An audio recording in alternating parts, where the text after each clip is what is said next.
Phosphorus जिसको कहते हैं, और मात्रा है 46%। ठीक है।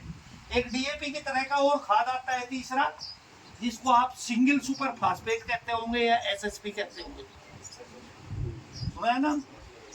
उसमें भी फास्फोरस है, लेकिन मात्रा डीएपी से 1/3 है। डीएपी में 40% है तो सुपर में 16% है। ठीक है। तो डीएपी अगर न मिले सुपर लेना पड़े तो डीएपी के 1 बोरे की जगह सुपर के 3 बोरे। और इन दोनों खाद का जो काम है वो है पौधे की जड़ों को दूर दूर तक फैलाने का काम करता है, जड़ों को। और जड़ें क्या काम करती है? जो पानी आप खेत में लगाते हो वही तो उठा के पत्ती तक लेके जाते हो। दूसरा, चाहे आपने देसी खाद डाला था चाहे रासायनिक खाद डाला था, वो पानी में घुलेगा और उसको भी जड़ी उठावेगी। और जड़ अगर छोटी होगी, कम जगह में फैली होगी, तो पानी भी कम उठावेगी, खाद भी कम उठावेगी। और जड़ें ज्यादा दूर तक फैली होगी तो पानी भी ज्यादा उठेगा, खाद भी। और खाद और पानी अगर पौधे को ज्यादा मिलेगा तो उत्पादन बढ़ेगा। एक तो यू काम है और सुपर का। दूसरा एक मुख्य काम हो गया, अब आपने बाजरा बा रखा, अगले सीजन में गेहूं खाते हो क्या? जब गेहूं आते हो और उसका बीज या दाना जमीन में जाता है, जमाव होता है, तो पहले नंबर एक खाद और है जिसका नाम है पोटाश। देते हो क्या? नहीं देते? भाई इस खाद के बारे में आप मेरी बात जरूर सुनो। पोटाश 50 किलो के बोरे में गुलाबी रंग का बजरी की तरह का खाद आता है, नाम है एमओपी। और पोटाश की मात्रा है 60%। 1700 से 1800 रुपए का 50 किलो का बोरा। लेकिन पोटाश के गजब के काम है। अगर जीरे में इस समय आप किसी भी फसल में आपने दिया तो पहला काम तो ये करेगा कि जो दाना बनेगा या फल बनेगा उसकी चमक बढ़ाएगा। चमक मतलब गुणवत्ता, गुणवत्ता मतलब क्वालिटी। और क्वालिटी अगर बढ़िया होगी तो जब आप फसल बेचने के लिए जाते हो तो व्यापारी बोली लगाने से पहले दाना हाथ में देखे कि नहीं देखे? और चमक होगी तो भाव ज्यादा मिलेगा। आप याद करो 2 साल पहले, लेकिन बाद में गए, शुरुआत में पहले 1-1.5 महीने में तो वो 20 और 25 के बीच ही रहे। जबरदस्त फसल चाहे आपकी कोई सी भी हो, अगर दाने की चमक बढ़ानी है, गुणवत्ता बढ़ानी है, क्वालिटी बढ़ानी है, यानी कि भाव ज्यादा चाहिए, तो पोटाश खाद तो देना पड़ेगा। वो पोटाश खाद, ठीक है। एक तो ये, लेकिन भाई व्यापारी ने चलो बोली लगा दी है, लेकिन बाद में काटा भी तो गाड़िया आपकी फसल को तोड़ लगा कि नहीं तोड़ लगा। और वैसे भी आपकी जेब में जब भी ज्यादा पैसा आएगा जब रेट भी ज्यादा मिले और वेट भी ज्यादा मिले। और पोटाश का जो दूसरा है वजन बढ़ाने का,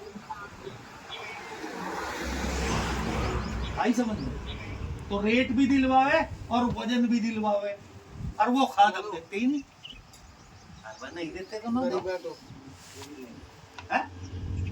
बोलो कोई काम चाहिए तो हर फसल में दो, या आपको जीरे का वजन चाहिए बाजरे का नहीं चाहिए तो ना दो, ठीक है। तो पोटाश खाद है, पता कि एमओपी नाम है उसका, और पोटाश की मात्रा 60% है उसके अंदर। देख के लेना 14% वाला, ठीक है, 60%, ठीक है। और मात्रा लगभग 1 बीघे में 6 किलो के आसपास है। कितने? 6 किलो देना बुआई के समय। कब देना? बुआई के समय। ये बात मैं आपको बता दूं, 3 खाद के अभी तक मैं नाम बताए। अच्छा, कई बार आप एक चीज और कहते हैं, आपसे पूछते हैं कि उत्पादन कैसा हुआ, साइड चला कि सरपंच वाले में को नाइट्रोजन और कहीं को ऑक्सीजन चल गई है तो सबके मुख बराबर चली। एक बात है, हवा निकलना है, सोना लगने का मतलब ये है कि वजन नहीं आया है। और वजन नहीं आया तो व्यापारी ने तो घाटा काट रखा हो, तो सोने के काम बता दो, यूरिया का काम लंबाई बढ़ाना, फैलाव करना। और डीएपी सुपर दोनों एक ही तरह के खाद है, उनका काम जड़ों को दूर दूर तक फैलाना ताकि राशन पानी ज्यादा उठावे। और दूसरा काम दूर नीचे बढ़े, ठीक है। और पोटाश पोटास का काम दो बता कि दाने पर चमक बढ़ाने का काम करेगा, गुणवत्ता क्वालिटी है, ताकि भाव ज्यादा मिल सके, और दूसरा काम करेगा वजन बढ़ाने का। अब इनको देना कब है? जो मैं बताया था ना कि पौधे को 20% मिले और 80% बर्बाद हो जाएगा एक आदमी। भाई काम तो ये जोड़ा लगना तो सबसे ज्यादा बर्बाद हो जाएगा। ठीक है, डीएपी को देने का जो समय है वो ही नहीं पता होना चाहिए। कुछ लोग वे हैं जो डीएपी को बुआई के समय देते हैं, जब बीज की बुआई करते हैं तब देते हैं, और कुछ लोग वो है कि फसल बिना डीएपी के बाद ही जब फसल 1.5-2 महीने की होगी तब डीएपी देते हैं। तो यहाँ कौन से वाले हैं, बाद वाले की पहले वाले? ज्यादा तो पहले वाले। ज्यादा पहले वाले। तो सुनो बंद करो तो है जी, इसमें घुसड़ोगे वो कोई मूड चलो हम आप खाओ। तो डीएपी की जो मैं बात कर रहा था कि कुछ बुआई के समय दे रहे, कुछ बाद में दे रहे, तो दो में से एक तो सही है और एक गलत है, या तो पहले वाला सही है बाद वाला गलत है, या बाद वाला सही होगा पहले वाला गलत है। ठीक है, और दोनों से पूछे तो दोनों तो कहेंगे कि हाँ अभी सही है, बाद वाला तो पहले वाला गलत बताएगा। लेकिन बाद वाला गलत है और पहले वाला सही है, लेकिन उसे बाद वाले को ये तो बताना पड़ेगा ना कि वो गलत क्यों है, हैं? सुनो, आज आपने बीज डाला फसल का बुआई करी, मान ले गेहूं की करी या किसी भी फसल की करी, जब जो बीज जमीन के भीतर गया, जब उसको एक पर्टिकुलर टेम्परेचर मिलेगा, हवा और पानी और नमी मिलेगी तो उसमें जमाव होगा, और जब वो जर्मिनेशन होगा तो नीचे जड़ आवेगी और ऊपर तना होगा, दोनों एक साथ साथ आते हैं, और वो लगभग 5, 6, 7 दिन में ऐसा हो जाता है। ठीक है ना, गलत कह रहा? जब तक जड़ नहीं आई है तब तक जो जमीन में पानी था, खाद था, वो किसी काम का नहीं, वो उनका वहीं रखा हुआ है। लेकिन जब 6 या 7 दिन में जड़ बढ़नी शुरू हुई तो जड़ बढ़ने के लिए फिर कौन से खाद, वो जो जड़ बढ़ेगी, बढ़ तो गई अपने आप, लेकिन उसको बढ़ाने के लिए किसी खाद का काम बताया था हमें, अभी कौन से खाद का बताया था? ठीक है, तो डीएपी की तुरंत ही जरूरत पड़ेगी या 2 महीने के बाद पड़ेगी जब जड़ अपने आप ही बढ़ने लगी? पहले पड़ेगी। जिस दिन जड़ बन जाएगी उसी दिन उसे डीएपी की जरूरत पड़ेगी। आई समझ में? तो कपार बांध डाला है जी, कपार में हरवा ग्राम इसलिए सही है क्योंकि 5-6 दिन के बाद ही जड़ शुरू होती है और उसी साइड पे उसे डीएपी की जरूरत पड़ेगी। ये तो आप ऐसा ही काम कर रहे। मैं एक जाट चौधरी की डायरी में मीटिंग कर रहा था, सच बात बता रहा, बात की जयपुर से। ठीक, अच्छा एक चीज और यार क्यों मान, ये मैं उन फसलों की बात कर रहा बुआई के समय देने की, डीएपी और पोटास इसकी सारी की सारी मात्रा बुआई के समय में ली, ठीक है, और यूरिया की मात्रा 2 बार के में करके देनी, आधी मात्रा बुआई के समय जब आप फसल को भी बोओगे तो ट्रैक्टर तो चलाओगे ना, उससे पहले ही खेत में देखो, और आधी मात्रा जो बची वो लगभग 25-30 दिन के बाद जब 4 पानी आप लगाओ।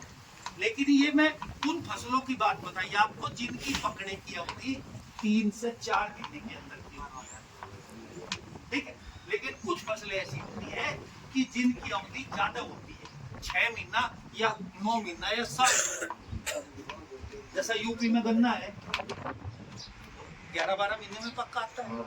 यहाँ भी अरिंडी जो होती है, अरिंडी लंबे टाइम की फसल है, महाराष्ट्र में केला है, तो उन फसलों में डीएपी पोटास की जो मात्रा है वो 2 बार मिलेगी, आधी मात्रा बुआई के समय और आधी मात्रा 90 दिन के आसपास जब पानी से डालते तब देंगे।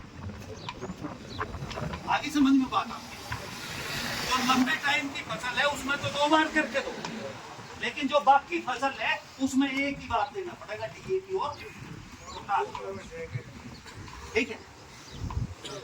समझ में आ रही बात की नहीं आ रही? भाई अगर आप तो ये जो अलग अलग फसल आप पाते हो, इनमें खुराक यूरिया, डीएपी, पोटाश की अलग अलग होती है। ठीक है, कपास की अलग है, गेहूं की अलग है, और जीरे की अलग अलग है, मात्रा है। ऐसे ही है जैसा हम यहाँ बैठे कोई 2 रोटी खाता हो, या फिर उसके भी 2 हिस्से कर सकते हो आप।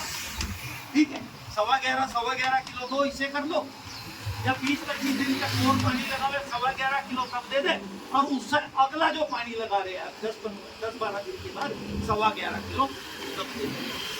तो आपकी मर्जी, चाहे तो एक ही बार में दे दो 25 दिन के बाद, या फिर उसको भी 50-50 करके एक पानी का गैस करके उसको दे दो।